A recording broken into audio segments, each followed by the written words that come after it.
Dans le Berry, à Châteauroux, en l'an 1885, Catherine Moreau, une femme de 24 ans marquée par la perte récente de son nourrisson, vivait recluse chez ses parents, considérée comme maudite par une communauté qui confondait tragédie et châtiment divin. Vincent Dubois, son fiancé, avait rompu leur fiançailles devant tous sur la place de l'église, affirmant qu'elle était marquée par la mort et ne donnerait jamais naissance à des enfants saints. Les portes de la société s'étaient fermées une à une, les invitations avaient cessé, les regards se détournaient. Mais ce que ni Catherine, ni la cruelle ville de Châteauroux ne pouvaient imaginer, c'est qu'une nuit pluvieuse de juin amènerait un homme désespéré à sa porte, portant dans ses bras non seulement un bébé agonisant, mais aussi la dernière chance de rédemption pour deux cœurs brisés. L'arôme lourd du café encore vert se mêlait à l'odeur de terre humide que juin apportait dans le Berry, s'infiltrant par les fentes des fenêtres closes de la demeure des Moreau. Châteauroux se levait tôt.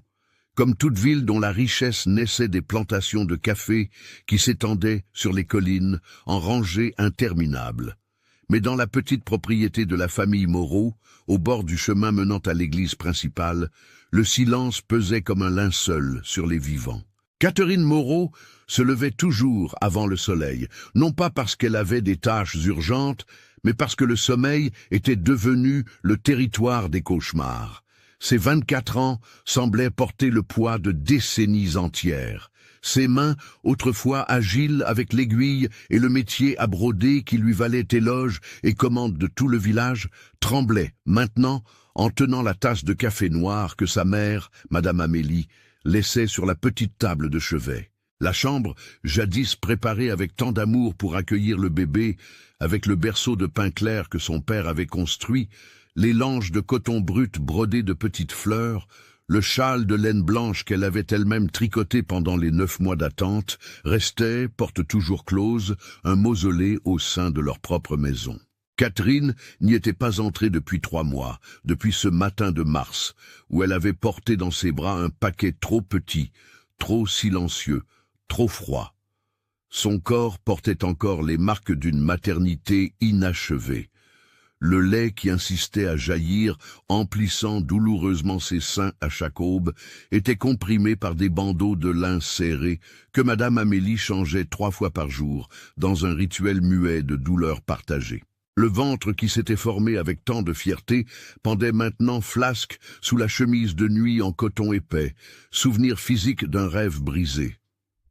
Catherine passait ses journées assise près de la fenêtre du salon, les mains sur les genoux, les yeux fixés sur la rue de terre battue, où la vie continuait indifférente à sa tragédie. Elle voyait les femmes se rendre au marché avec des paniers au bras, les hommes monter sur leurs mules en direction des fermes, les enfants courant libres sous le soleil ardent de midi. Et elle voyait aussi les regards qui se détournaient quand on la reconnaissait à la fenêtre, les chuchotements pressés, les mères qui tiraient leurs filles de l'autre côté de la rue, comme si le malheur était contagieux. « Maudite », disait-elle. Le mot lui parvenait porté par le vent, fragmenté dans des conversations qui ne se souciaient pas d'être discrètes, marquées par la mort, châtiment divin pour quelques péchés cachés. Les matrones du village, qui lui commandaient jadis des broderies pour des trousseaux de mariage, évitaient maintenant même de mentionner son nom. Le curé, qui l'avait baptisé et lui avait donné sa première communion, détournait le regard quand elle entrait à l'église, comme si sa présence profanait l'autel. Vincent Dubois, son fiancé, avait été le premier à l'abandonner. Grand, avec une moustache bien taillée et issu d'une famille propriétaire de terres prospères, il avait promis de l'aimer dans la joie et la tristesse, dans la santé et la maladie. Mais quand Catherine était sortie de la maison de la sage-femme ce matin de mars, les bras vides et la robe tachée de sang et de larmes, elle avait trouvé Vincent sur le pas de la porte. Il ne l'avait pas embrassée, n'avait pas pleuré avec elle. Il avait seulement dit d'une voix ferme et les yeux froids: « Je ne peux pas épouser une femme qui ne peut pas donner d'enfant vivant. Vous êtes marquée, Catherine, marquée par la mort. » Et il était parti, montant sur son cheval alezan, sans un regard en arrière. 3 jours plus tard, il avait annoncé ses fiançailles avec Martine Rocher, la fille du commerçant le plus riche du village. Une jeune femme de 16 ans, saine, sans histoire, sans tache. Le mariage était prévu pour août. Catherine avait reçu la nouvelle comme on reçoit un coup de pierre, avec une douleur intense, mais sans surprise. La cruauté, elle l'avait appris, n'était qu'un autre nom pour la nature humaine quand la peur entrait en scène. Son père, monsieur Jacques Moreau, un homme simple qui travaillait comme greffier au bureau de l'état civil du village, avait vieilli de 10 ans en 3 mois. Ses épaules, autrefois droites, se courbaient maintenant sous le poids d'une honte qui n'était pas la sienne, mais que la société avait déposée sur sa maison comme si elle l'était. Madame Amélie, une femme forte qui avait toujours eu réponse à tout, ne faisait maintenant que soupirer. Elle préparait des infusions de camomille que personne ne buvait et récitait des chapelets interminables, les perles glissant entre des doigts calleux par le travail de cuisine et de couture. La maison, autrefois ouverte aux voisins, aux amis qui venaient broder ensemble les jeudis après-midi, aux amis qui rendaient visite le dimanche, était devenue une forteresse silencieuse. Les fenêtres restaient fermées même les jours de chaleur torride. Les conversations se réduisaient, et le rire, ce son qui avait jadis rempli les petites pièces accueillantes, avait complètement disparu, comme s'il n'avait jamais existé. Catherine n'était pas une femme qui se rendait facilement au désespoir. Née forte, élevée pour travailler, habituée aux difficultés naturelles de ceux qui n'appartenaient pas aux grandes familles de la région. Mais il y avait des limites que même la force intérieure ne pouvait dépasser, et elle les avait atteintes. Assise près de cette fenêtre, jour après jour, elle se sentait comme une graine tombée sur un sol de pierre, sans chance de germer, destinée à pourrir oubliée. Ce qu'elle ne savait pas, en observant les nuages sombres de juin s'accumuler sur le Berry, c'est que cette nuit pluvieuse n'apporterait pas la condamnation que tous prophétisaient, mais la rédemption qu'elle n'osait plus rêver. La pluie commença à tomber en fin d'après-midi, de cette manière soudaine et violente que juin réservait au Berry. Les éclairs résonnaient entre les montagnes comme des tambours de guerre, annonçant une bataille imminente. Le vent fouettait les arbres, arrachant feuilles et branches, transformant la rue de terre battue en un fleuve de boue sombre. Catherine était à son poste habituel, près de la fenêtre du salon, quand elle entendit les premiers coups à la porte. Ce n'étaient pas des coups polis, le léger contact de quelqu'un qui demande la permission d'entrer. C'étaient des coups désespérés, urgents, accompagnés d'une voix masculine qui criait entre les éclairs « Ouvrez, s'il vous plaît, ouvrez !» Mon fils est en train de mourir. Madame Amélie, qui préparait le dîner dans la cuisine, laissa tomber sa cuillère en bois. Monsieur Jacques, qui lisait le journal de la capitale à la lumière de la lampe à pétrole, se leva effrayé. Mais ce fut Catherine qui bougea la première. Quelque chose dans cette voix, le désespoir absolu, la reddition totale face à la mort imminente, toucha une corde en elle qui était restée muette pendant 3 mois. C'était le son de la même terreur qu'elle avait connue. La terreur de tenir dans ses bras la vie qui s'échappe et de ne rien pouvoir faire. Elle ouvrit la porte. La pluie entrait torrentiellement, mouillant le plancher de larges planches, amenant avec elle un homme grand, trempé, en vêtements fins, complètement ruiné par la boue et l'eau. Mais ce ne fut pas lui que Catherine vit en premier.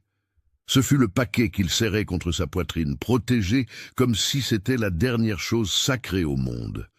Un petit paquet enveloppé de tissu blanc déjà taché, d'où venait un faible sanglot, entrecoupé. Le sanglot de quelqu'un qui n'a plus la force de crier. « Mon fils !» dit l'homme, et sa voix se brisa. « Mon fils a une forte fièvre depuis hier, il a 15 jours de vie. Sa mère est morte, il y a 1 semaine de fièvre puerpérale. Il ne peut téter aucune nourrice. Ils ont déjà amené 4 femmes différentes. Il refuse, vomit, pleure, jusqu'à s'évanouir d'épuisement. Le médecin a dit que s'il ne tète pas bientôt, il mourra avant l'aube. » C'est alors que Catherine le reconnut. Henri de Montaigne, le baron, comme la population l'appelait, descendant direct de la noblesse, propriétaire de la plus grande plantation de café du Berry, le domaine Saint-Sébastien. Elle l'avait vu de loin quelquefois, toujours impeccable dans ses costumes de lin blanc, monté sur son cheval arabe, entouré d'employés respectueux et de dames qui se disputaient son attention. Un homme au-dessus d'elle dans tous les sens imaginables. Naissance, fortune, éducation, position sociale. Mais à ce moment-là, trempé et désespéré à la porte de sa maison humble, avec un bébé agonisant dans les bras, il n'était plus baron. Il n'était qu'un père terrifié. Ils ont dit au village, continua Henri, les yeux sombres fixés sur Catherine avec une intensité qui la traversait. Ils ont dit que vous avez perdu un bébé il y a peu de temps, que vous avez encore, que vous pouvez encore. Il ne put terminer la phrase. Ce n'était pas nécessaire. Le corps de Catherine répondait déjà avant que son esprit ne traite complètement la demande. Ses seins, comprimés sous les bandeaux de lin, commencèrent à élancer douloureusement. Le lait, qui pendant 3 mois n'avait été qu'une source d'agonie physique, criait pour sortir, pour remplir le but pour lequel il avait été créé. « Entrez », dit-elle, et sa voix la surprit elle-même par sa fermeté. « Faites entrer l'enfant. » Madame Amélie fit un pas en avant, le visage masqué par l'inquiétude. « Catherine, ma fille, vous ne devriez pas... »« Mère !» interrompit Catherine, et il y avait quelque chose dans son ton qui fit taire la femme immédiatement. Apporter des serviettes propres, de l'eau tiède, allumer plus de lampes dans la cuisine. J'aurais besoin de lumière. Henri entra en titubant, laissant une traînée d'eau et de boue sur le sol que Madame Amélie maintenait toujours impeccable. Mais personne ne s'en soucia. Il suivit Catherine jusqu'à la cuisine, où la chaleur du poêle à bois créait un contraste accueillant avec la tempête dehors. Avec des mains qui ne tremblaient pas, et cela la surprit, Catherine prit le bébé de ses bras. Le paquet était trop léger, d'une légèreté effrayante. Elle écarta les linges humides et vit le petit visage rouge, les petits yeux fermés avec force, la petite bouche ouverte dans un cri silencieux de pur épuisement. La peau brûlait de fièvre, le minuscule corps tremblait. « Comment s'appelle-t-il » demanda Catherine en commençant à déshabiller le bébé de ses vêtements mouillés. « Michel » répondit Henri, la voix rauque. « Michel de Montaigne. » Catherine hocha la tête. Madame Amélie apporta une bassine d'eau tiède et des serviettes propres. Avec des mouvements précis, Catherine baigna le bébé, le nettoyant de la sueur et de la saleté, parlant doucement tout le temps. « Calme-toi, petit, calme-toi. Tout va bien maintenant. Tu vas aller bien. » Puis, s'asseyant sur le fauteuil à bascule de sa grand-mère, Catherine détacha les bandeaux qui comprimaient ses seins. La douleur fut immédiate et intense lorsque le lait commença à jaillir, tachant sa chemise de nuit. Mais c'était une douleur différente, une douleur avec un but. Elle rapprocha le bébé, guidant la minuscule bouche jusqu'à son sein gauche. Pendant un moment terrifiant, Michel ne réagit pas. Il resta juste là, immobile, trop chaud, respirant avec difficulté. Catherine sentit la panique monter à sa gorge. Non. Non, pas encore. Elle n'allait pas perdre un autre enfant, pas cette nuit-là. « Allez, Michel !» murmura-t-elle, et sa voix portait 3 mois de douleur contenue, de lait gaspillé, de buts volés. « Allez, mon petit, je suis là, je ne te laisserai pas partir. » Et puis, comme si ces mots portaient une sorte de magie ancestrale, le bébé ouvrit la bouche et commença à téter. Faiblement au début, puis avec plus de force. Le silence qui tomba sur la cuisine était le silence de ceux qui sont témoins d'un miracle. Henri, toujours debout, les mains serrées en poing le long de son corps, laissa échapper un sanglot. Monsieur Jacques, qui observait depuis la porte, s'essuya les yeux discrètement. Madame Amélie fit le signe de la croix et murmura une prière de gratitude. Catherine regardait simplement le bébé dans ses bras. Le petit visage, auparavant tordu de douleur, s'apaisait. Les pleurs avaient cessé. Les petites mains, qui s'agitaient désespérément, s'agrippaient maintenant à sa chemise de nuit, tenant comme on s'accroche à la vie. Et le lait, ce lait qui pendant 3 mois n'avait été qu'un symbole de perte, accomplissait enfin son destin. Des larmes coulaient sur le visage de Catherine, mais elle ne les essuya pas. Elle les laissa tomber, mouillant les cheveux noirs de Michel, baptisant ce moment du sel de sa douleur transformée. Car à cet instant, quelque chose en elle, qui était mort depuis mars, recommença à respirer. Dehors, la tempête rugissait, mais à l'intérieur, dans cette humble cuisine, éclairée par des lampes vacillantes, un bébé tétait et une femme renaissait. Michel téta jusqu'à s'endormir. Le petit corps enfin détendu contre la poitrine de Catherine. La fièvre brûlait encore, mais ce n'était plus cette chaleur désespérée d'avant. Henri était resté debout tout le temps, immobile comme une statue, observant. Lorsque Catherine leva enfin les yeux vers lui, elle vit des larmes silencieuses couler sur ce visage aristocratique, marqué par une barbe de 3 jours et de profondes cernes de quelqu'un qui n'avait pas dormi depuis des semaines. « Il a accepté », dit Henri, et sa voix était empreinte d'une pure incrédulité. Après 4 nourrices différentes, après 8 jours à essayer, à pleurer jusqu'à s'évanouir, il a accepté. Catherine arrangea les linges autour de Michel, le protégeant du froid que la nuit pluvieuse apportait. « Il avait faim, dit-elle simplement. Et parfois, monsieur de Montaigne, il ne s'agit pas de qui offre, il s'agit de quand nous sommes prêts à accepter. » Henri la fixa, puis la regarda vraiment pour la première fois. Il vit une jeune femme aux cheveux châtain foncé, attachée en un chignon simple, au visage sans fard, mais aux traits délicats, des yeux en amande qui portaient une tristesse ancienne, mais aussi une force qu'il reconnaissait car il la ressentait en lui-même. Il vit les mains calleuses de celle qui travaille, la robe simple en coton déjà délavée, la maison humble autour, et il vit aussi quelque chose de plus, la dignité. Cette chose rare qui ne s'achète pas, ne s'hérite pas, on l'est simplement. « Madame Catherine, dit-il, et il y avait de la révérence dans sa voix. Mon fils aura besoin de téter à nouveau dans quelques heures, puis encore et encore. Il n'a que 15 jours. Il ne pourra pas prendre de lait de vache ou de formules artificielles avant des semaines, et il n'accepte clairement aucune autre femme. » Catherine savait ce qui allait arriver avant même qu'il ne parle, et son cœur, cet organe qui avait passé 3 mois à fonctionner uniquement par obligation biologique, commença à battre plus vite. « Venez au domaine Saint-Sébastien, » dit Henri.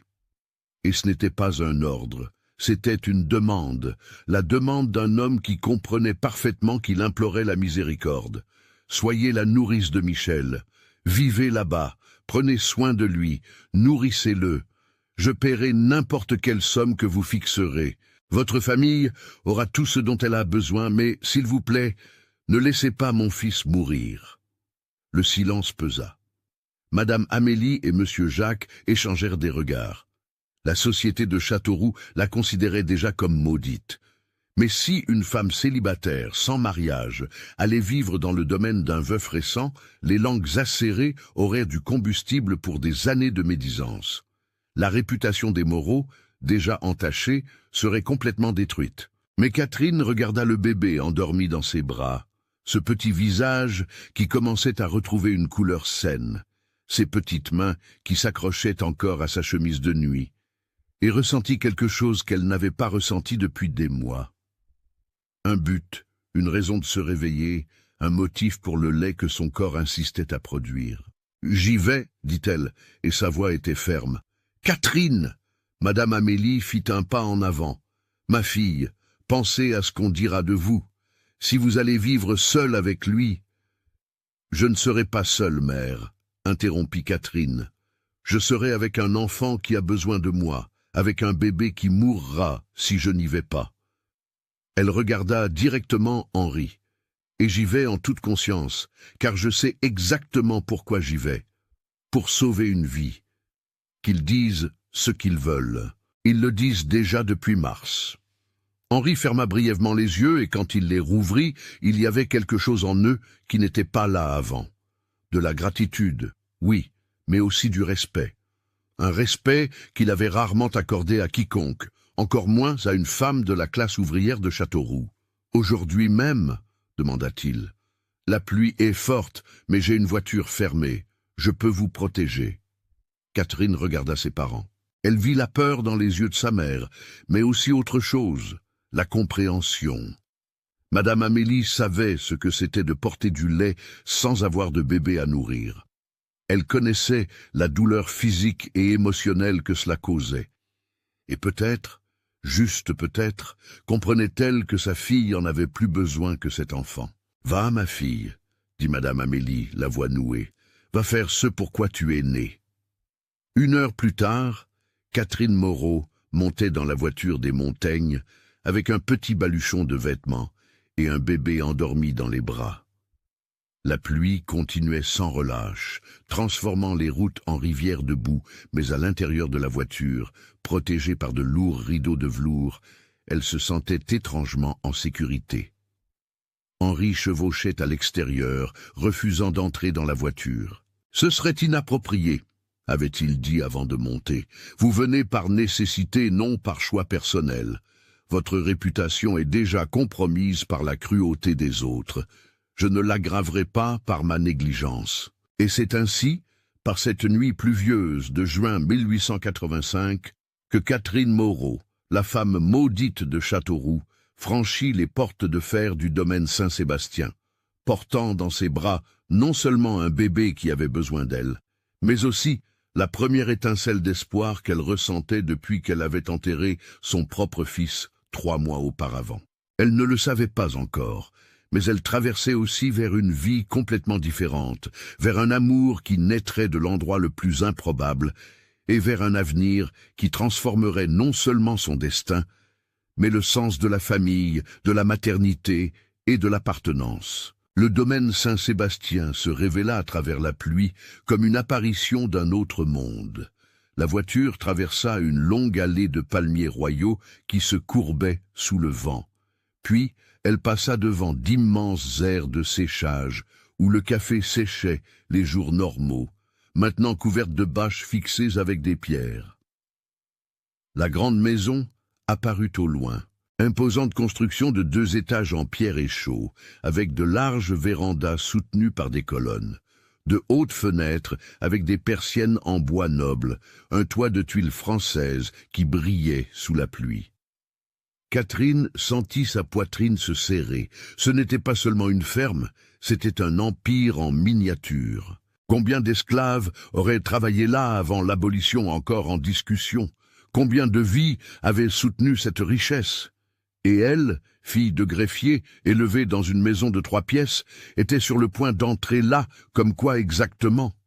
Employée, nourrice, sauveuse d'héritiers. La voiture s'arrêta devant un large escalier. Henri descendit rapidement, couvert de boue jusqu'aux genoux, et ouvrit la porte. « Attention aux marches, » dit-il en offrant sa main. « Elles sont glissantes. » Catherine descendit, tenant Michel d'un bras et acceptant son soutien de l'autre. La main d'Henri était grande, calleuse, malgré sa position aristocratique, ferme. Il la guida jusqu'à la véranda couverte, où ils furent enfin protégés de la pluie. La porte principale s'ouvrit avant qu'il ne frappe.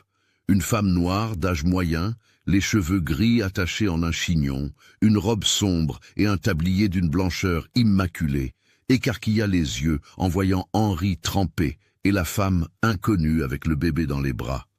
« Monsieur Henri, Dieu merci, vous êtes bien arrivé. » Elle regarda Michel endormi, et ses mains se posèrent sur sa poitrine. « Le garçon est vivant, Bénédicte, » répondit Henri, et sa voix se brisa un peu. « Il a tété. Pour la première fois en 8 jours, il a tété. » Bénédicte fit le signe de la croix. « La Sainte Vierge a entendu nos prières. » Puis elle regarda Catherine, l'évaluant, mais non hostile. « Je suis Catherine Moreau, » se présenta-t-elle, gardant sa posture droite malgré la fatigue. « Je suis venue m'occuper du bébé. »« Et elle le fera très bien, » ajouta Henri fermement. « Bénédicte, préparez la chambre à côté de la mienne, la plus proche. Madame Catherine devra avoir un accès facile pendant la nuit. Si Bénédicte trouva cela inapproprié, elle ne le montra pas. » Elle hocha simplement la tête et monta les escaliers. Henri conduisit Catherine à travers un hall impressionnant. Un plancher de larges planches de palissandre, des meubles d'époque, des tableaux à l'huile sur les murs, représentant des scènes rurales et des portraits de famille, des lustres de cristal qui scintillaient à la lumière des lampes. Ils montèrent le grand escalier. Le couloir du 2e étage avait des portes des 2 côtés, toutes fermées, sauf une au bout. Henri la guida jusqu'à là.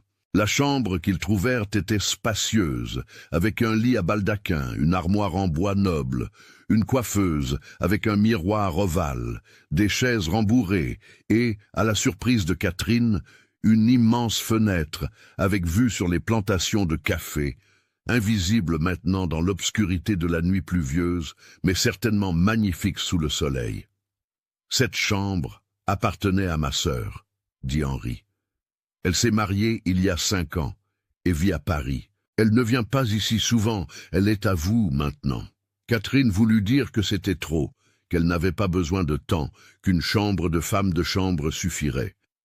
Mais avant qu'elle ne parle, Bénédicte entra, portant des serviettes propres, une carafe d'eau fraîche et des vêtements de nuit. « La baignoire est en préparation dans la salle de bain, » annonça-t-elle. « Madame voudra-t-elle se nettoyer et se changer? Laissez le garçon avec moi pendant que non. » Le mot sortit trop fermement, presque rudement. Catherine adoucit son ton. « Désolée, mais je ne peux pas le laisser encore. Il peut se réveiller affamé à tout moment. Et si je ne suis pas là ?» Bénédicte et Henri échangèrent un regard. Ce fut lui qui parla. « Alors nous nous laverons ici même. » Bénédicte apportait une grande bassine, de l'eau tiède, du savon et quelque chose pour que Madame Catherine mange. Elle n'a pas dû dîner encore. 15 minutes plus tard, Catherine était seule dans la chambre. Une bassine d'eau tiède fumait sur un support.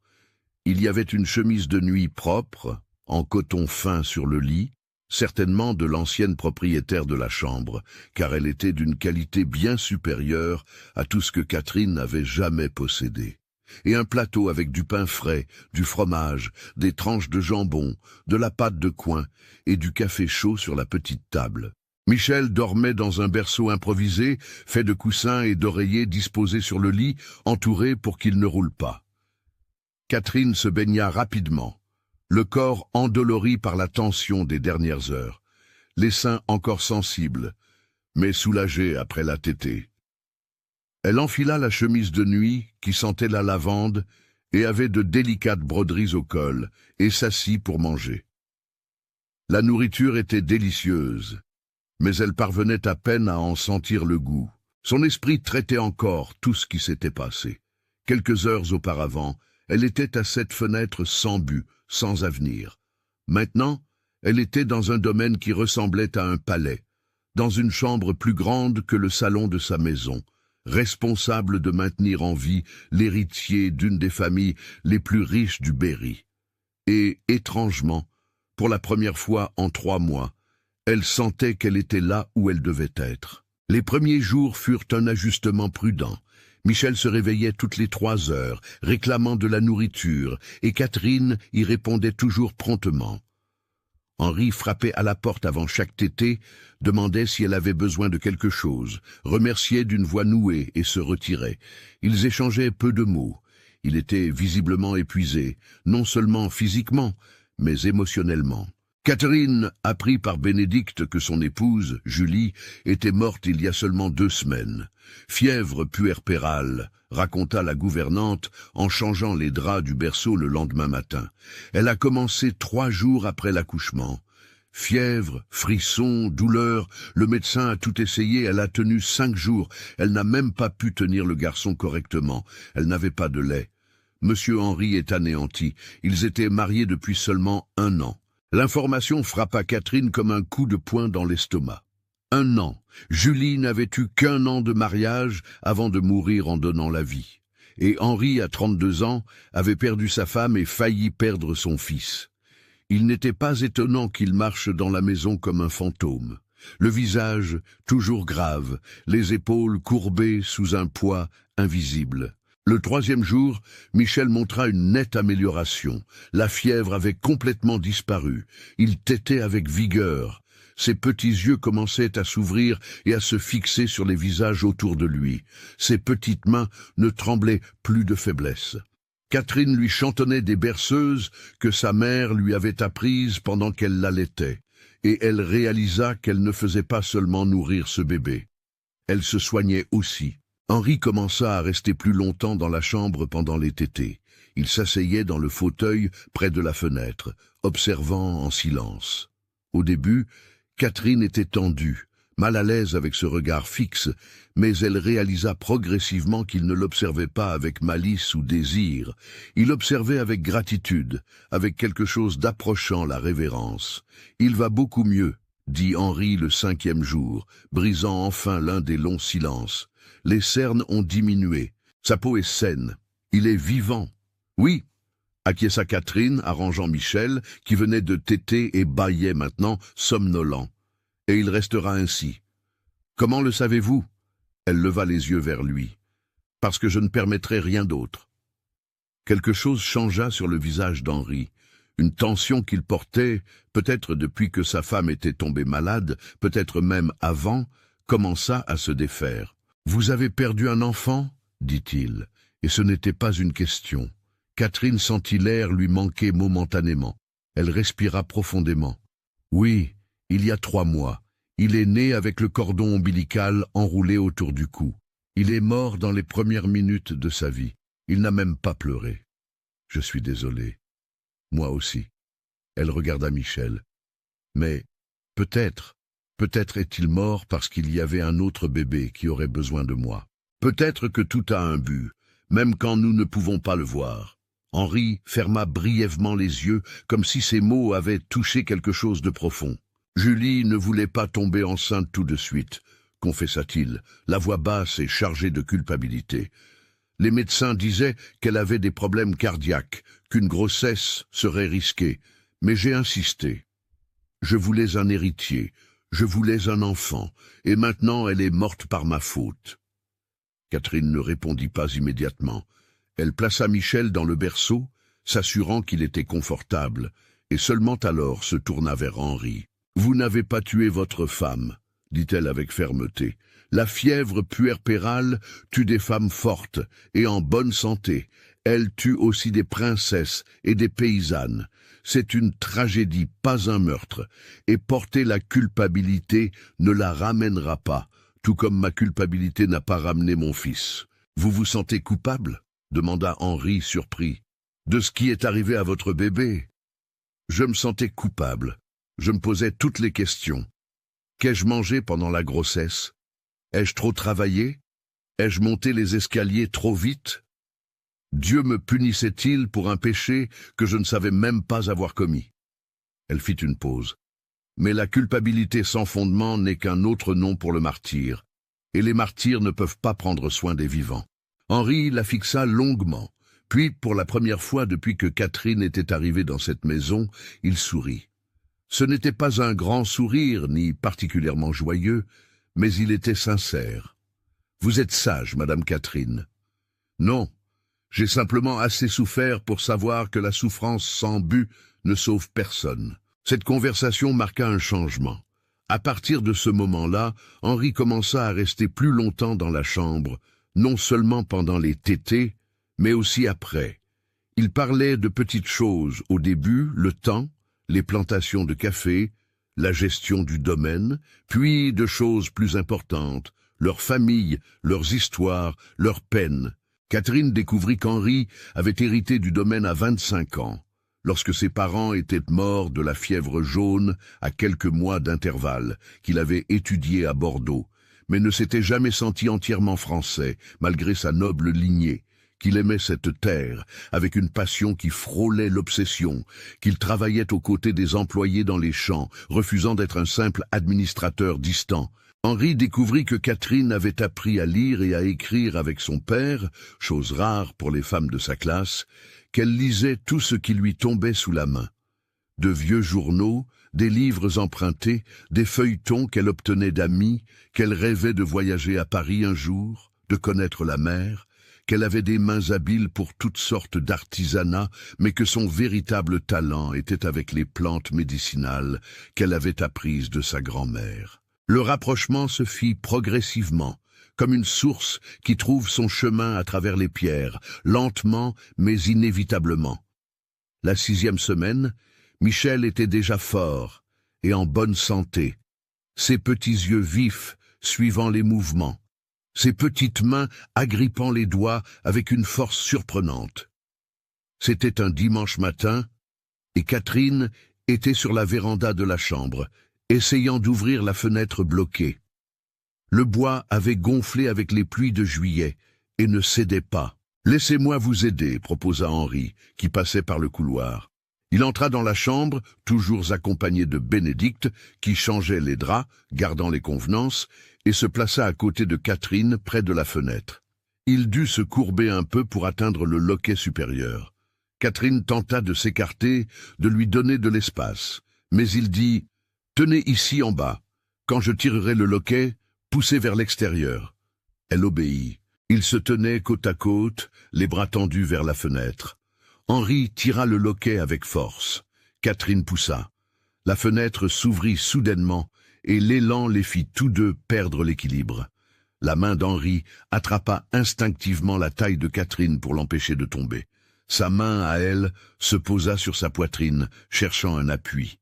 Le moment ne dura que quelques secondes, peut-être même moins, mais ce fut suffisant pour que Catherine sente la chaleur traversant le tissu fin de la robe, la solidité de son corps, l'odeur de savon et quelque chose de plus, quelque chose de masculin et de troublant.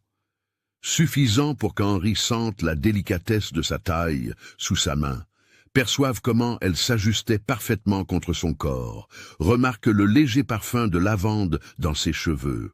Tous deux s'éloignèrent immédiatement, trop vite pour être naturels. Henri s'éclaircit la gorge. La fenêtre est ouverte maintenant. Oui, merci. La voix de Catherine sortit étrange, aiguë. Bénédicte, qui avait tout vu, restait occupée à plier les draps. Mais Catherine aurait juré avoir vu un sourire discret au coin des lèvres de la gouvernante. Henri sortit rapidement, murmurant quelque chose sur son travail au bureau. Catherine resta immobile, là où elle était, le cœur battant à tout rompre, la taille encore chaude là où il l'avait touchée. Ce n'était rien, se dit-elle, juste un geste de gentleman, l'empêchant de tomber. Cela ne signifiait rien. Mais la nuit, quand elle était seule dans son lit, Catherine se surprit à repasser ce moment, la force de ses mains, la rapidité avec laquelle il l'avait stabilisée, la façon dont ses yeux avaient rencontré les siens pendant une fraction de seconde, sombre et intense avant de se détourner, et elle reconnut avec terreur et fascination, à parts égales, que quelque chose avait changé, quelque chose de dangereux, quelque chose qui ne devait pas, ne pouvait pas arriver, parce qu'elle était une employée et il était un baron. Elle était la maudite de Châteauroux. Il était un veuf récent. Elle était là pour prendre soin de son fils, non pour développer des sentiments complètement inappropriés et absurdes. Mais les sentiments, Catherine l'apprenait, ne respectent pas la logique. Ils existent simplement et poussent comme des graines en terre fertile, même lorsqu'ils n'ont pas été invités à germer. 2 mois après son arrivée, août arriva, apportant le froid sec caractéristique de l'hiver dans le Berry. Les matins se levaient recouverts d'une brume épaisse qui ne se dissipait qu'en fin de matinée. Michel, maintenant âgé de 3 mois, était un bébé joyeux et en bonne santé, qui souriait déjà à Catherine et commençait à émettre des sons de contentement. Henri avait établi une nouvelle routine. Après le dîner, il venait dans la chambre de Catherine, toujours la porte ouverte, toujours Bénédicte à proximité, et tenait Michel quelques minutes. Il parlait à son fils, lui racontait son travail de la journée, ses projets d'avenir. Et Michel le regardait avec cette attention intense que les petits bébés ont, comme s'ils comprenaient chaque mot. Lors d'une de ces nuits, Michel s'endormit dans les bras de son père. Henri resta immobile, regardant ce petit visage paisible, et Catherine vit des larmes couler silencieusement sur son visage. « Monsieur Henri » l'appela-t-elle doucement. Il ne répondit pas immédiatement, il continua simplement à regarder Michel, les larmes tombant sans bruit, sans sanglots, juste une douleur pure s'échappant d'un barrage qui était resté fermé trop longtemps. « Julie ne l'a jamais tenu comme ça », dit-il finalement d'une voix nouée. « Elle avait trop de fièvre, trop faible. Il est né et la sage-femme l'a placé dans mes bras parce que sa mère ne pouvait pas. Elle l'a regardé une seule fois avant que la fièvre n'empire. Une seule fois, et puis elle m'a regardé et a dit « Prends soin de lui, Henri, promets de prendre soin de lui », comme si elle savait, comme si elle faisait déjà ses adieux. Catherine sentit sa poitrine se serrer, s'approcha lentement, s'asseyant à côté de lui dans le large fauteuil. « Vous avez promis » J'ai promis, bien sûr que j'ai promis. Mais ensuite il a commencé à dépérir, refusant toutes les nourrices, pleurant sans arrêt. Et j'ai pensé que j'allais perdre les deux, mère et fils, tout d'un coup, que ma promesse ne vaudrait rien, parce que je ne savais pas comment le sauver. Mais vous l'avez sauvé, dit Catherine fermement. Quand vous êtes venu me chercher cette nuit-là, sous la pluie, désespéré mais sans abandonner, c'est ce qui l'a sauvé. Ne pas permettre au désespoir de se transformer en résignation, lutter jusqu'au dernier souffle. Henri la regarda enfin. Ses yeux étaient rouges, le visage marqué par une douleur qu'il gardait cachée de tous. « Vous l'avez sauvé, n'est-ce pas ?»« Nous l'avons sauvé, » corrigea Catherine. « Vous avez eu le courage de traverser la nuit. J'avais du lait à lui offrir. Ce fut un effort conjoint. » Il soutint son regard longuement. Là, dans cette douce lumière de la lampe, avec leur fils endormi entre eux, quelque chose passa entre Catherine et Henri. Ce n'était pas seulement de la gratitude, ce n'était pas seulement de la camaraderie, c'était une reconnaissance. La reconnaissance de deux âmes blessées qui avaient trouvé l'une dans l'autre non pas une guérison complète, mais une compagnie pour porter leurs cicatrices. « Elle vous manque ?» demanda Catherine, car elle avait besoin de savoir. Elle avait besoin de comprendre où elle se situait dans cette histoire. « L'idée d'elle me manque, » répondit Henri, avec une honnêteté qui la surprit. « Nous nous sommes connus il y a seulement 2 ans. Nous nous sommes mariés trop vite, sous la pression familiale, par commodité, parce qu'il était temps. Je la respectais, je l'aimais bien.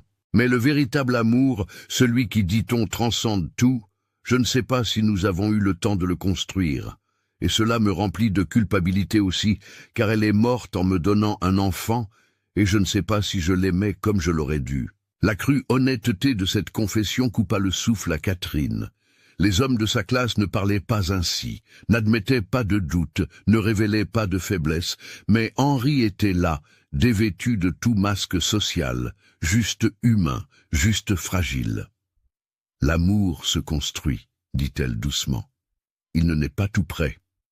Peut-être que vous étiez en train de le construire et que le temps a été trop court pour terminer l'œuvre. Cela ne diminue pas ce que vous aviez. Cela signifie simplement que c'était un début, pas une fin. »« Et votre fiancé ?» demanda Henri. « Vincent, n'est-ce pas? Vous vous aimiez ?» Catherine réfléchit attentivement avant de répondre. « Je le croyais. Il était beau, bien placé socialement. Il m'a courtisé avec de belles paroles. Mais quand j'ai eu besoin de lui, au moment le plus sombre, il m'a tourné le dos. Alors, je ne pense pas que ce fût de l'amour, c'était de la commodité déguisée en romance. Il était fou, dit Henri, et il y avait de la colère dans sa voix. Vous abandonnez pour quelque chose qui n'était pas votre faute. Vous appelez maudite quand n'importe qui avec des yeux peut voir que vous êtes exactement le contraire. » Catherine sentit la chaleur monter à son visage. « Je ne suis rien de spécial. »« Mensonge !» Le mot sortit fermement. « Vous êtes extraordinaire. Vous prenez un bébé moribond d'un homme inconnu au milieu de la nuit. Vous traversez les portes d'un domaine où vous serez jugé, où votre réputation sera encore plus détruite. Vous faites tout cela sans rien demander en retour, sauf la chance de prendre soin, sans rancune, sans amertume, juste une pure bonté. Si cela n'est pas extraordinaire, Catherine, alors je ne sais pas ce que ce serait. » C'était la première fois qu'il l'appelait simplement par son prénom, sans le titre formel. Et quelque chose, à ce moment-là, peut-être l'heure tardive, peut-être l'intimité de la scène, peut-être la vulnérabilité partagée, fit oublier à Catherine toutes les raisons pour lesquelles cela était dangereux, inapproprié, impossible. « Je suis ici parce que je dois être là, » dit-elle doucement. « Parce que mes bras étaient vides et qu'il avait besoin d'être tenu, parce que mon cœur était mort et qu'il l'a fait battre à nouveau. Sauver Michel m'a sauvé aussi. » Henri tendit sa main libre, celle qui ne tenait pas son fils, et toucha légèrement le visage de Catherine, juste ses doigts sur ses joues, mais ce fut un geste d'une tendresse si profonde qu'elle sentit les larmes monter. « Merci, » murmura-t-il. « Pour lui, pour moi, pour ne pas avoir abandonné nous. » Ils restèrent ainsi, elle assise à côté de lui et leur fils, car Michel semblait être à eux deux maintenant, non seulement à lui, dormant entre eux, le toucher léger, mais chargé de signification, jusqu'à ce que Bénédicte entre discrètement pour annoncer qu'il était temps de mettre Michel au berceau. Mais après cette nuit, tous deux savaient que quelque chose avait changé irréversiblement. La distance respectueuse qu'ils maintenaient commença à se réduire. Les regards duraient plus longtemps, les conversations s'approfondissaient, et le sentiment que ni l'un ni l'autre n'osait nommer commença à croître comme un lilas qui fleurit contre toute attente, colorant d'un violet vibrant un monde qui semblait auparavant n'être que gris. Octobre arriva, ramenant de fortes pluies, et avec elle le 5e mois de Catherine au domaine Saint-Sébastien. Michel, maintenant âgé de 6 mois, s'asseyait déjà seul, balbutiait des sons qui ressemblaient presque à des mots et riait de grands éclats de rire contagieux chaque fois que Catherine ou Henri lui faisaient des grimaces. La relation entre Catherine et Henri s'était approfondie en couches subtiles, mais indéniables. Il avait commencé à lui demander son avis sur les décisions du domaine. Elle avait suggéré des changements dans le potager et les jardins. Ils dînaient souvent ensemble maintenant, toujours avec Bénédicte présente, toujours en gardant les convenances, mais indéniablement ensemble. Tout le domaine l'avait remarqué. Les employés traitaient Catherine non pas comme une simple nourrice, mais comme quelque chose d'approchant la maîtresse de maison. Et elle, sans s'en rendre pleinement compte, assumait ce rôle avec naturel. Ce fut un après-midi pluvieux d'octobre que tout éclata avec une clarté impossible à ignorer. Henri entra dans la chambre de Catherine plus tôt que d'habitude, les cheveux mouillés par la pluie, portant un grand paquet sous le bras. « Je vous ai apporté quelque chose, dit-il. » Et il y avait dans sa voix une nervosité qu'elle n'avait jamais entendue auparavant. Il ouvrit le paquet sur le lit. À l'intérieur se trouvait une robe en soie bleu marine avec des détails en dentelle blanche au col et aux poignets. Une pièce d'une qualité extraordinaire, clairement chère, clairement faite sur mesure. « Qu'est-ce que c'est ?» demanda Catherine sans comprendre. « Le domaine Saint-Sébastien recevra des visiteurs importants la semaine prochaine. Le baron de Châteauroux et sa famille, de grands propriétaires terriens de la région. C'est un engagement social que je ne peux éviter. Et moi, il hésita. J'aimerais que vous dîniez avec nous comme mon invité, comme faisant partie de cette maison. » Catherine sentit l'air lui manquer. « Monsieur Henri, ce serait totalement inapproprié. Je suis... Vous êtes la femme qui a sauvé mon fils, l'interrompit-il fermement. La femme qui a ramené la vie dans cette maison. » Et il s'arrêta, luttant visiblement avec les mots. « Et vous êtes importante pour moi, plus importante que vous ne devriez l'être, plus que ce qui est censé, mais c'est la vérité, et je ne ferai plus semblant que ce n'est pas le cas. » Le cœur de Catherine s'emballa. « Nous ne pouvons pas. Vous savez que nous ne pouvons pas. » Pourquoi? Parce que la société le dit, la même société qui vous a traité de maudite injustement, qui vous a rejeté quand vous aviez le plus besoin de soutien. Pourquoi devrions-nous nous soucier de ce que ces gens pensent? Parce que vous avez un fils, vous avez un domaine, vous avez un nom à préserver, et je n'ai rien de tout cela. Je ne suis qu'une... Ne finissez pas cette phrase, dit Henri, la voix basse mais intense. Il fit un pas vers elle. Vous n'êtes pas seulement rien. Vous êtes Catherine Moreau. Vous êtes forte, intelligente, bonne, courageuse, et vous méritez d'être traitée comme la femme extraordinaire que vous êtes, pas comme une employée cachée. Vous confondez la gratitude avec... Avec quoi? L'amour? Il prononça le mot, le dit enfin, et il resta suspendu entre eux comme un cristal fragile.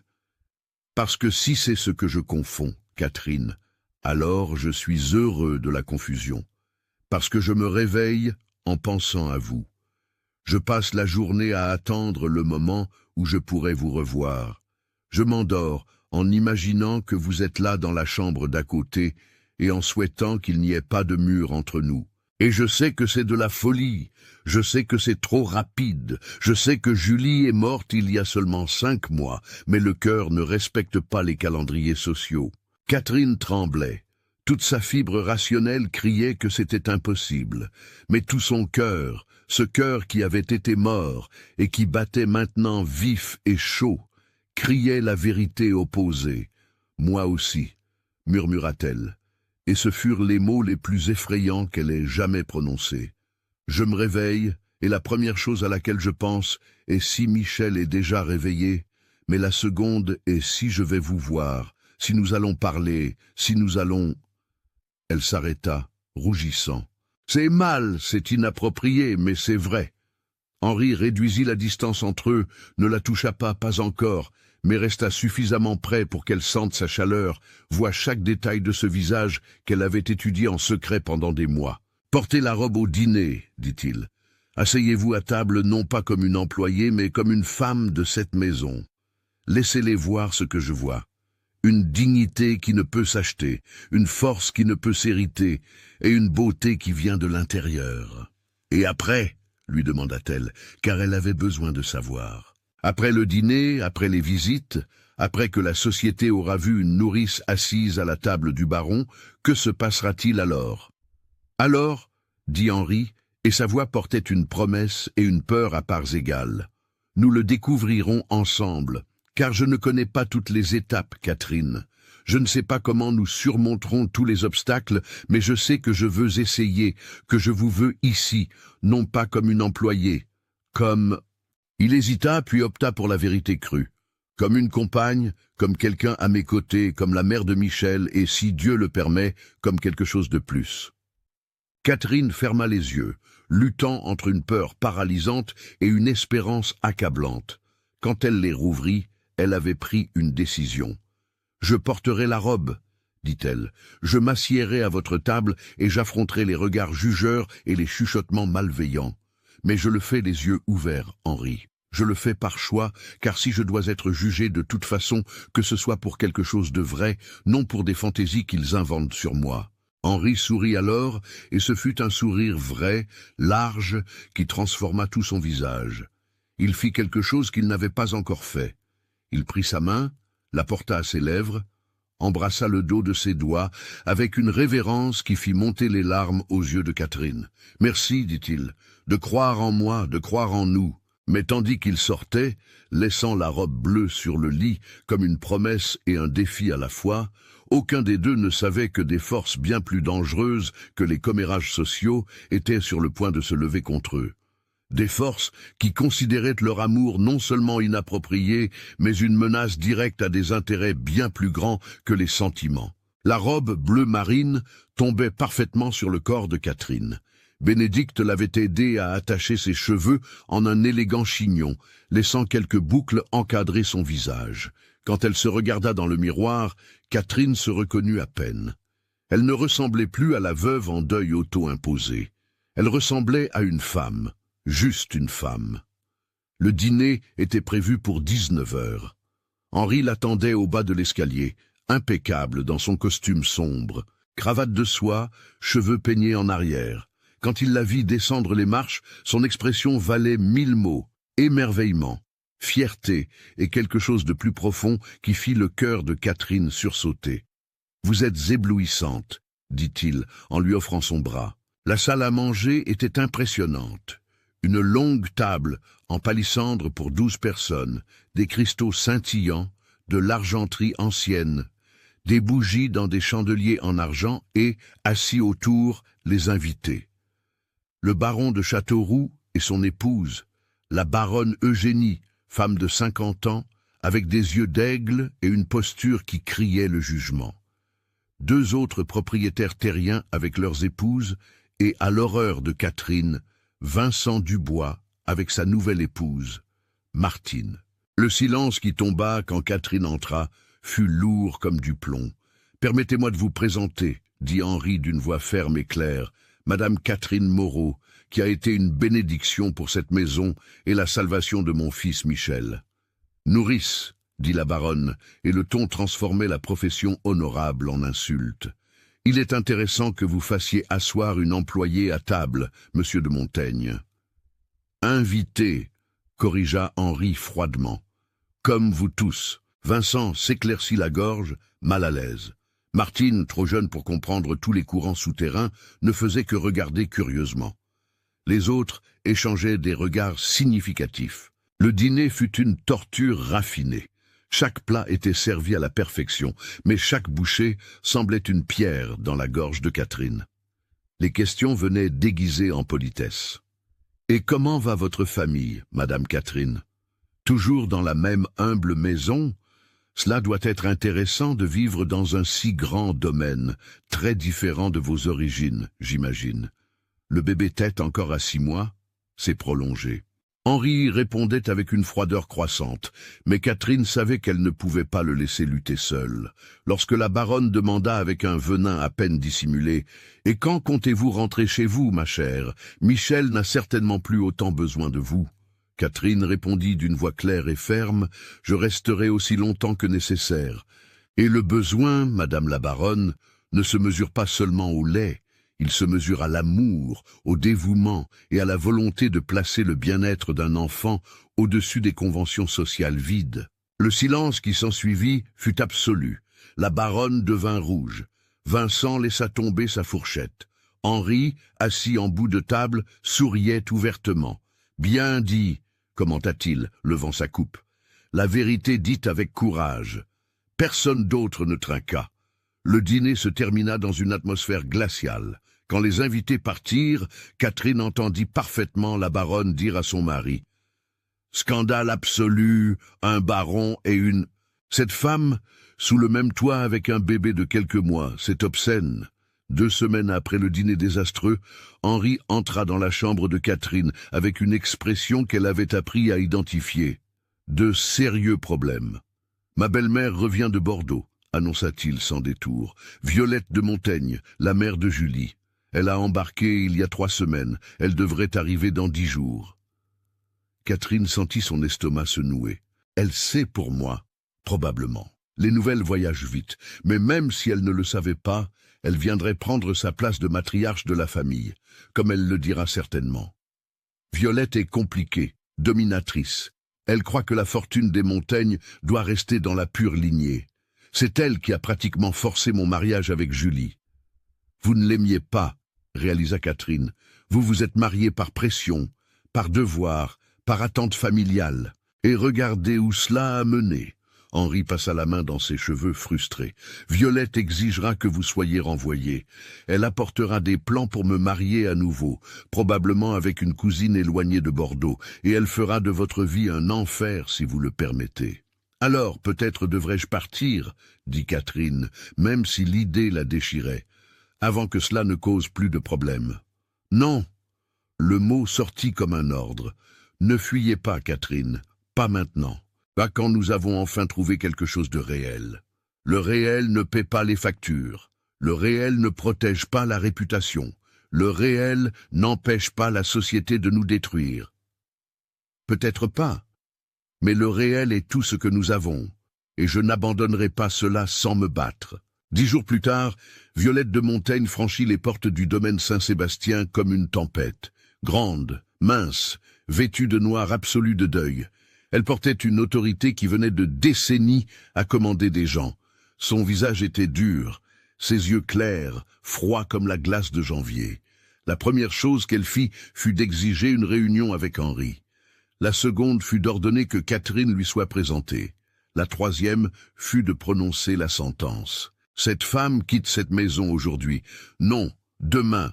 Elle ne part pas aujourd'hui, répondit Henri avec un calme dangereux.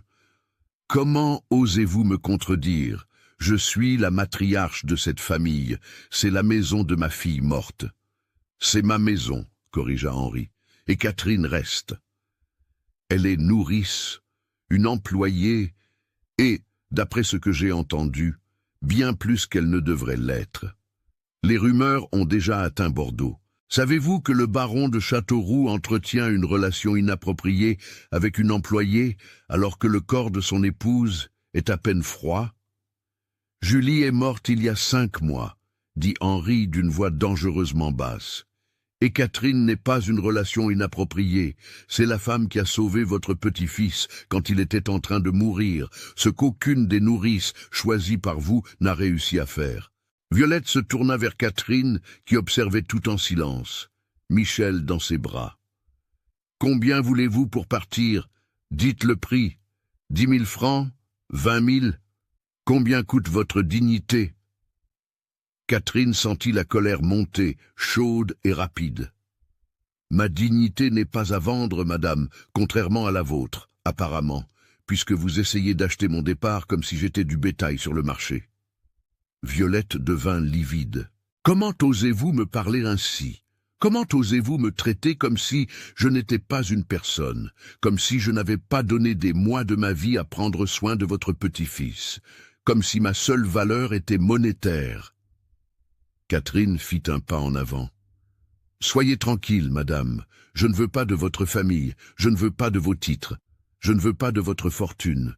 Je suis ici pour Michel, et je ne partirai que lorsqu'il n'aura plus besoin de moi. »« Il n'a pas besoin de vous, » cracha Violette. « Il a besoin d'une mère appropriée, et j'en ai déjà trouvé une. » Le silence qui s'ensuivit fut absolu. « Qu'avez-vous fait ?» demanda Henri lentement. « Ma nièce Hélène Duval, 22 ans, en bonne santé, d'une bonne famille. Elle arrive dans 2 semaines de France. Vous vous marierez dès que le deuil approprié sera terminé, 1 an après la mort de Julie. Février, c'est déjà arrangé. »« Ce n'est rien d'arrangé, » répondit Henri. « Je n'épouserai personne que vous choisirez. Si vous voulez conserver ce domaine, ou avez-vous oublié qu'une partie significative des terres est au nom de la famille de ma défunte fille et que j'ai des pouvoirs légaux sur l'administration?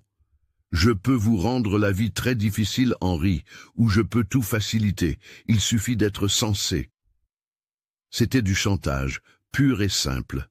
Et Catherine vit le conflit sur le visage d'Henri entre ce qu'il voulait et ce qu'il pouvait risquer. « Partez, Violette, » dit-il finalement. « Allez dans votre chambre, nous parlerons plus tard. » Lorsque sa belle-mère sortit, Catherine s'assit lourdement, Michel toujours dans ses bras. « Elle va y arriver, » dit-elle doucement. « Elle va nous séparer? » Non. Mais Henri ne sonnait plus aussi convaincu qu'avant. Pendant 2 semaines, la tension au domaine Saint-Sébastien était palpable. Violette commandait la maison comme si elle était la sienne, réorganisant, renvoyant des employés, en embauchant de nouveaux et toujours cherchant des moyens de séparer Catherine de Michel.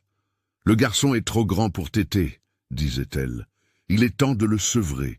Il est trop attaché à cette femme. Ce n'est pas sain. Quand Hélène arrivera, il devra être prêt à accepter une nouvelle mère. » Henri résistait, mais la pression augmentait. L'avocat de la famille apparut, apportant des documents qui prouvaient que oui, Violette avait un pouvoir légal sur une partie significative de l'héritage, que oui, elle pouvait faire de l'administration du domaine un cauchemar bureaucratique, que oui, il y avait des précédents de belle-mère prenant le contrôle dans des situations similaires. Et puis, un matin de décembre, Violette agit. Catherine se réveilla au bruit d'une voiture à la porte. Elle descendit en courant, Michel dans les bras, et trouva Violette supervisant des employés qui chargèrent des valises. « Mes valises? Qu'est-ce que vous faites » exigea Catherine. « Je vous renvoie là où vous appartenez, à votre petite maison à Châteauroux, à votre famille, à votre classe. Vous ne pouvez pas faire ça. Je peux, et je le fais. J'ai l'autorité légale. » Le juge municipal, qui doit des faveurs à la famille Montaigne, a signé un ordre. Vous n'avez pas de contrat formel, pas de droits légaux.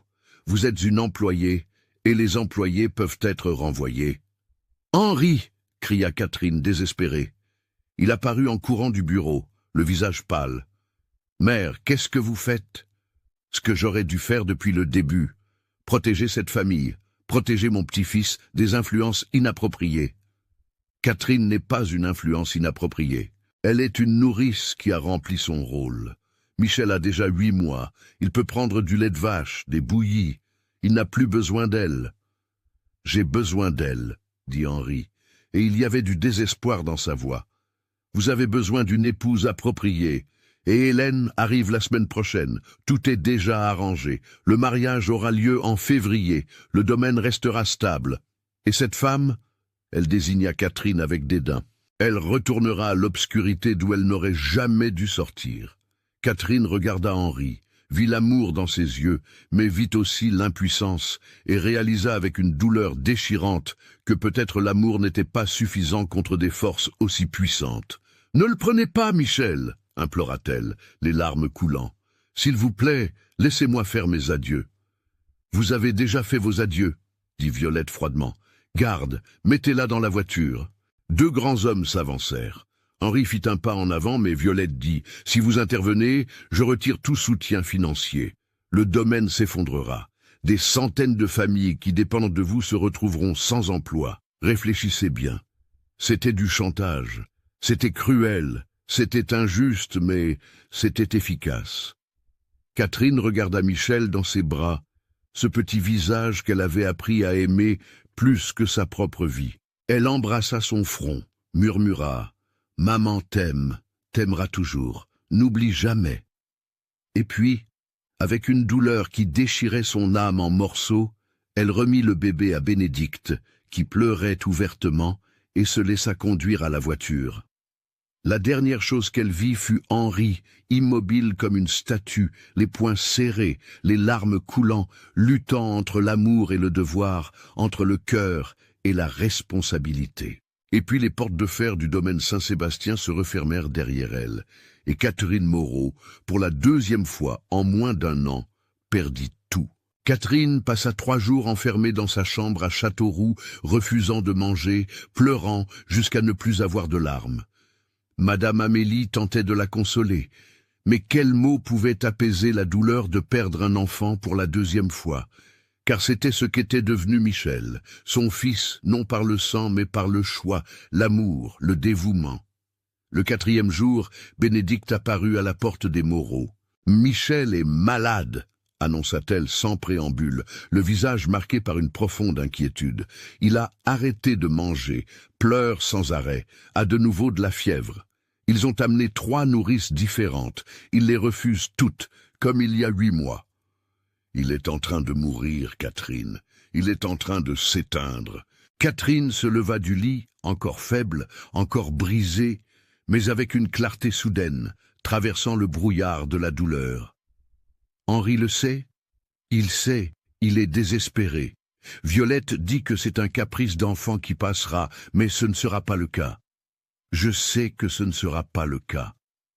J'étais là quand il a failli mourir la première fois. C'est la même chose. Il est en train de s'éteindre. Pourquoi êtes-vous venu me chercher? Violette vous punira pour ça. Qu'elle me punisse. Je ne resterai pas les bras croisés à regarder un enfant mourir par l'orgueil d'une vieille femme amère. Bénédicte prit les mains de Catherine. Revenez, non pas pour vous, non pas pour Henri, pour Michel. Il a besoin de vous. Et alors Catherine prit une décision, la décision qui changerait tout. Je reviendrai, dit-elle, la voix ferme pour la première fois depuis des jours, mais pas comme une employée, pas comme une nourrice que l'on peut jeter à tout moment. Je reviendrai comme une femme qui choisit de rester. Et si Violette essaye de me chasser à nouveau, elle devra m'arracher de force, car je ne permettrai plus aux autres de décider de mon destin. Lorsque Catherine Moreau franchit les portes du domaine Saint-Sébastien cet après-midi de décembre, elle n'était plus la femme effrayée et brisée qui était partie 3 jours plus tôt. Elle était une guerrière, elle était une mère, elle était une femme qui avait décidé que son amour, tant pour Michel que pour Henri, valait la peine de se battre, valait la peine d'affronter, valait la peine de tout risquer. Et il était temps de le prouver. Le soleil de l'après-midi baignait le domaine Saint-Sébastien d'une lumière dorée, quand Catherine traversa le hall d'entrée sans demander permission, sans s'annoncer, marchant simplement d'un pas ferme directement vers l'escalier. Bénédicte, qui l'avait vue arriver, fit un signe discret. 2e étage, première chambre à droite. Catherine monta les marches 2 par 2. Elle ne frappa pas à la porte, elle l'ouvrit simplement. Henri était assis dans le fauteuil à côté du berceau, Michel dans les bras, et le bébé pleurait faiblement, ce pleur épuisé qu'elle connaissait trop bien. Henri leva les yeux et, en la voyant, son visage passa par une suite d'émotions, choc, soulagement, amour, peur. « Catherine !» Elle ne répondit pas. Elle marcha simplement vers lui, tendit les bras. Henri lui tendit Michel et le bébé se calma immédiatement, se blottissant contre elle comme s'il rentrait à la maison. Ses petites mains s'agrippèrent à sa blouse. Les petits pleurs cessèrent, remplacés par des soupirs entrecoupés. La fièvre brûlait encore, mais ce n'était plus du désespoir. C'était juste un corps fatigué, reconnaissant la sécurité. « Il a besoin de téter », dit Catherine calmement. Elle s'assit, défit sa blouse, et Michel commença à s'alimenter avec l'urgence de quelqu'un qui avait été affamé trop longtemps. C'est alors que Violette entra. « Que faites-vous ici? Je vous ai renvoyé. » Catherine leva les yeux, et il y avait quelque chose en elle qui fit même hésiter Violette. « Peu importe, je suis de retour, et je ne partirai plus. Je vais appeler les gardes, je vais appeler le juge, je vais vous faire enlever de force. »« Faites-le » dit Catherine avec un calme qu'elle ne ressentait pas, mais qu'elle choisit de projeter. « Appelez-les. Mais en attendant, votre petit-fils, Madame Violette, est en train de mourir pour la 2e fois. Et vous, dans votre obsession de contrôle et de pure lignée, vous le tuez. Vous tuez la seule famille que votre fille a laissée. Comment osez-vous? Comment oser? Comment oser dire la vérité? » Catherine se leva, Michel t'étant toujours, tranquille. « Je vais vous dire comment j'ose. J'ai perdu mon propre fils. Je sais ce que c'est de tenir un corps sans vie dans ses bras. Je sais ce que c'est de sentir qu'on a échoué à la seule fonction qui comptait. Et je me suis juré que plus jamais, jamais, je ne permettrais qu'un enfant meure si je pouvais l'empêcher. » Elle marcha jusqu'à se retrouver face à face avec Violette. « Vous voulez marier Henri à votre nièce? Vous voulez préserver la lignée? Vous voulez garder la fortune dans la famille? Faites-le, mariez-les. Mais ne retirez pas à Michel la seule mère qu'il connaisse. Car je ne suis pas une nourrice, Madame Violette. Je suis sa mère, peut-être pas de sang, mais par choix, et cela vaut plus. Vous n'êtes rien, une employée, une roturière. Je suis Catherine Moreau, dit-elle, la voix montant. Fille de greffier, petite-fille de sage-femme, arrière-petite-fille d'une esclave affranchie. Je porte des histoires de femmes fortes dans mon sang, des femmes qui ont survécu quand le monde entier était contre elles.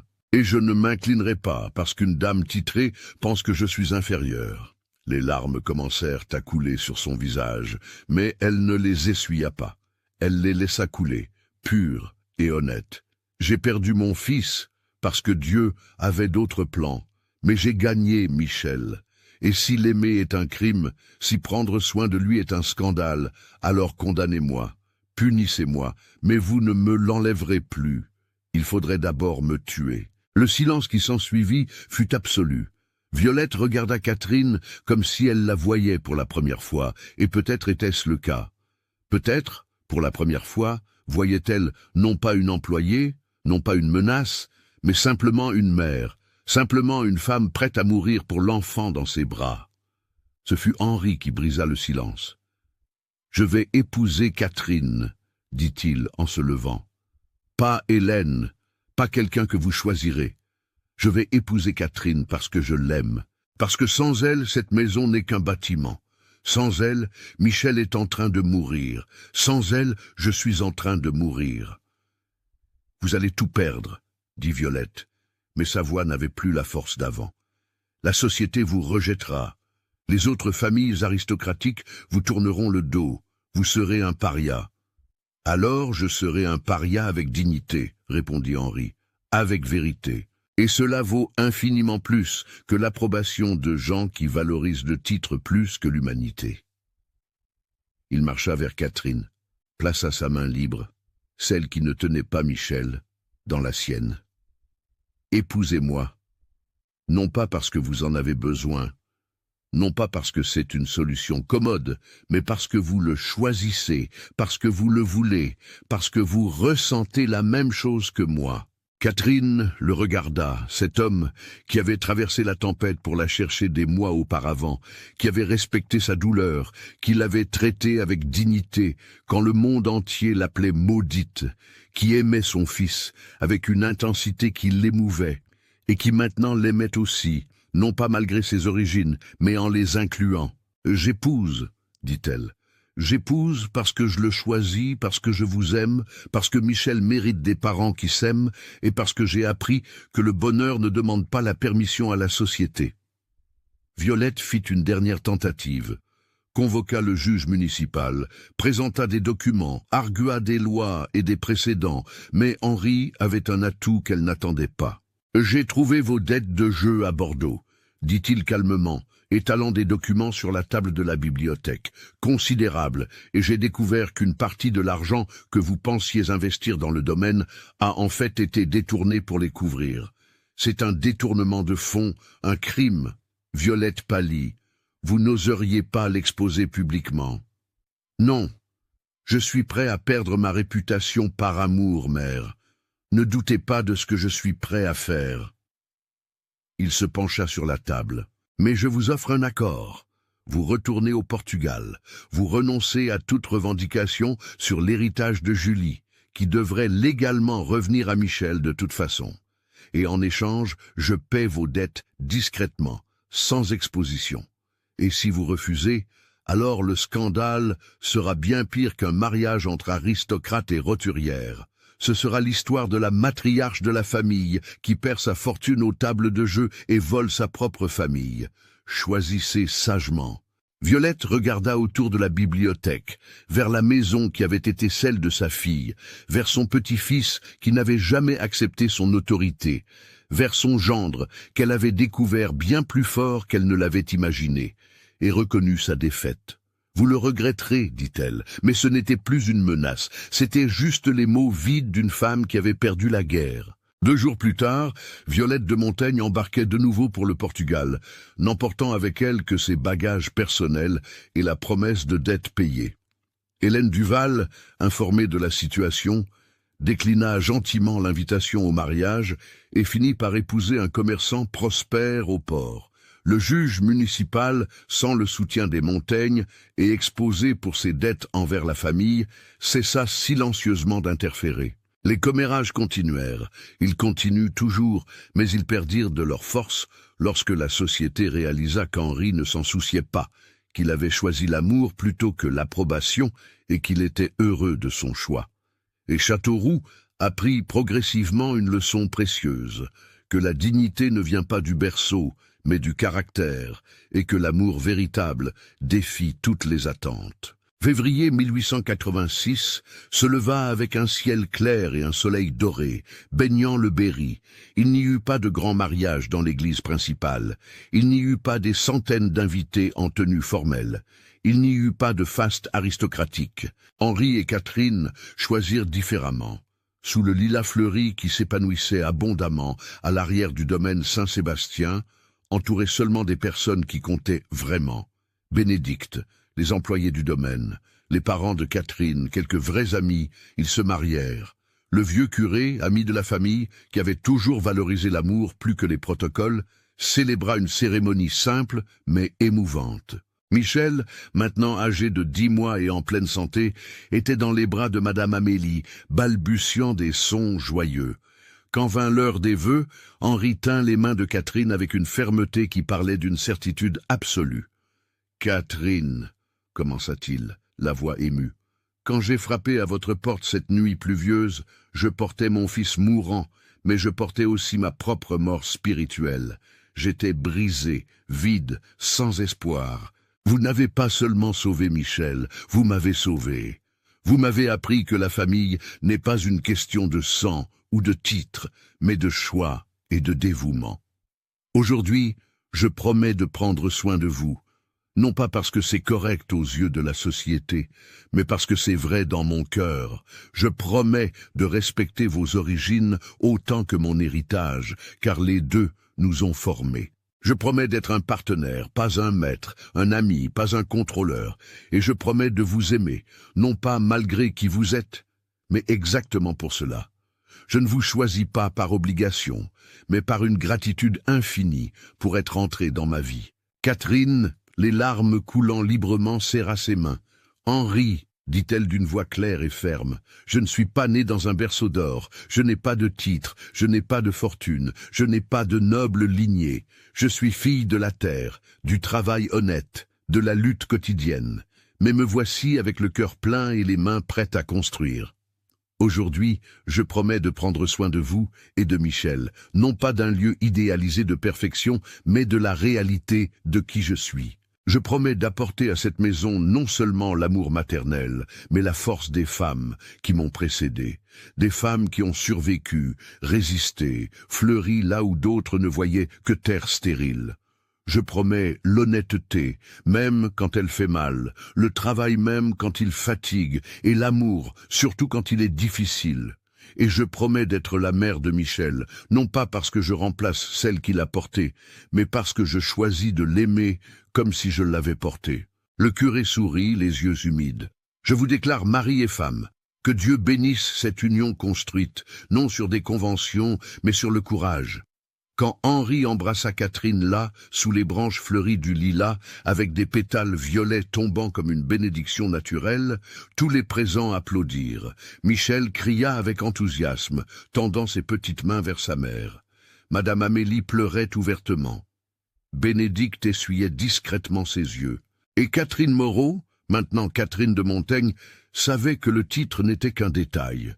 Ce qui importait, ce qui importerait toujours, c'était qu'elle était là où elle avait choisi d'être, avec qui elle avait choisi d'aimer, créant une famille qu'aucun livre de lignée ne pourrait documenter adéquatement, car sa valeur était écrite dans le cœur, non sur le papier. Là où d'autres voyaient une femme maudite, Henri avait su voir une bénédiction. Et là, sur ce sol auparavant marqué seulement par la perte, fleurit quelque chose qui ne demandait la permission à personne. Un amour véritable, une famille choisie, une dignité reconquise, non pas parce que c'était facile, mais parce que c'était vrai. Des années s'étaient écoulées depuis cet après-midi de février sous le lilas fleuri, lorsque Catherine et Henri avaient uni leur vie devant peu de témoins sincères.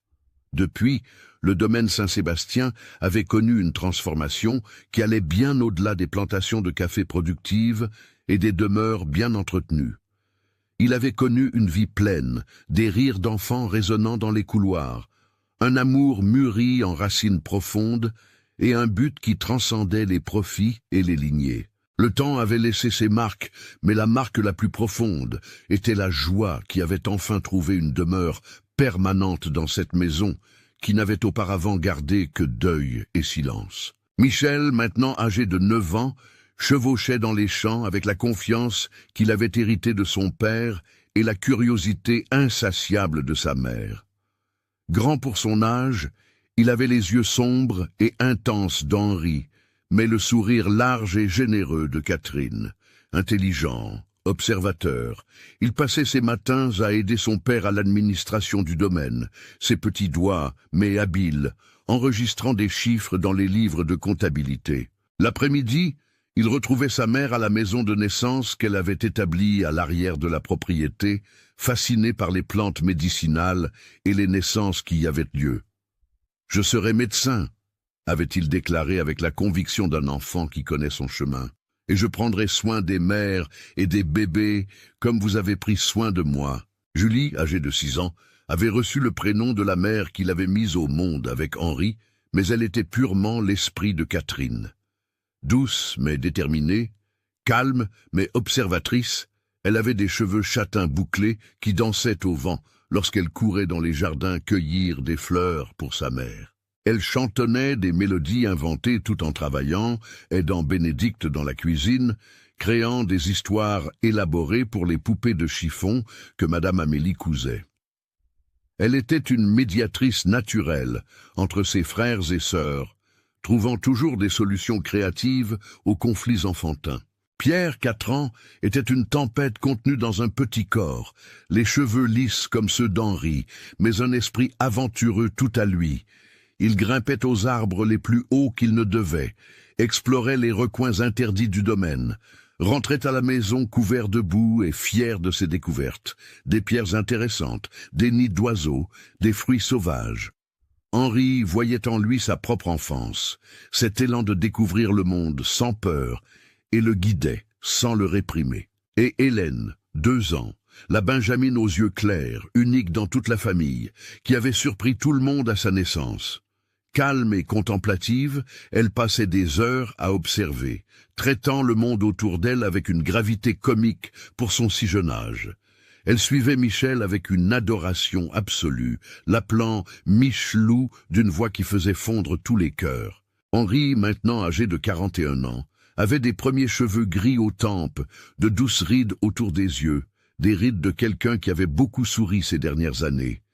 Il travaillait encore dur dans les champs, administrait toujours le domaine avec compétence, mais il y avait en lui une légèreté qui n'existait pas auparavant. Quand il regardait Catherine, et il la regardait fréquemment comme s'il ne croyait toujours pas complètement qu'elle était sienne. Ses yeux brillaient d'une tendresse que les années ne parvenaient pas à estomper. Catherine, 33 ans, avait un corps marqué par 4 grossesses, des mains plus calleuses que jamais, du travail constant à la maison de naissance, des cheveux avec quelques fils blancs, prématurés, mais elle rayonnait d'un bonheur qui la faisait paraître plus jeune. Elle se levait tôt tous les matins, embrassait son mari encore endormi, vérifiait chaque enfant avant de commencer sa journée et se dirigeait vers la maison de naissance, où elle aidait les femmes pauvres de la région à avoir des accouchements sûrs, gratuits, dignes. Elle était respectée, aimée, recherchée non seulement pour les accouchements, mais pour les conseils, les remèdes, les paroles de réconfort. La routine familiale était établie mais flexible. Petit déjeuner tous ensemble à 7 heures. Henri et Michel pour l'administration et les champs. Catherine pour la maison de naissance ou les jardins médicinaux. Julie et Pierre pour les études avec un professeur particulier qui venait 3 fois par semaine. Henri insistait pour que ses enfants aient une éducation de qualité, mais Catherine insistait pour qu'ils apprennent aussi avec les mains dans la terre. Hélène circulait librement, sous la surveillance de Bénédicte, qui avait maintenant un rôle de grand-mère plus que de gouvernante. Déjeuner à 14 heures, tous réunis, parlant de la journée, partageant des découvertes. Après-midi plus libre, les enfants jouant, les parents travaillant mais toujours disponibles. Dîner à 19 heures, puis l'heure des histoires avant de dormir. Henri et Catherine se relayaient pour raconter des histoires. Lui de chevalier et de dragon, elle de plantes magiques et de femmes sages. Puis, quand les enfants dormaient, leur temps à eux. Des conversations sur la véranda, du thé chaud, les mains entrelacées, des silences confortables de ceux qui n'ont pas besoin de mots pour se comprendre. Ils étaient une famille, non pas parfaite, la perfection n'existe pas, mais vraie, et cette vérité valait plus que n'importe quel conte de fées. Le domaine Saint-Sébastien s'était transformé en quelque chose bien au-delà d'une propriété productive. Les plantations de café continuaient à bien rapporter. Henri était un administrateur compétent, mais la propriété avait acquis un nouveau cœur, la maison de naissance que Catherine avait établie 3 ans après leur mariage. Construite en bois clair, de larges fenêtres pour laisser circuler la lumière et l'air, un jardin médicinal à l'arrière. La maison de naissance offrait aux femmes pauvres de la région ce que la société leur refusait, la dignité. Il n'y avait pas de jugement là-bas. Peu importait qu'elles soient mariées ou célibataires, riches ou misérables, blanches ou noires. Il importait seulement qu'elles portaient la vie et avaient besoin d'aide. Catherine, formée par sa grand-mère sage-femme et maintenant expérimentée dans des dizaines d'accouchements, travaillait avec 2 assistantes, d'anciennes esclaves qu'elle avait elle-même formées.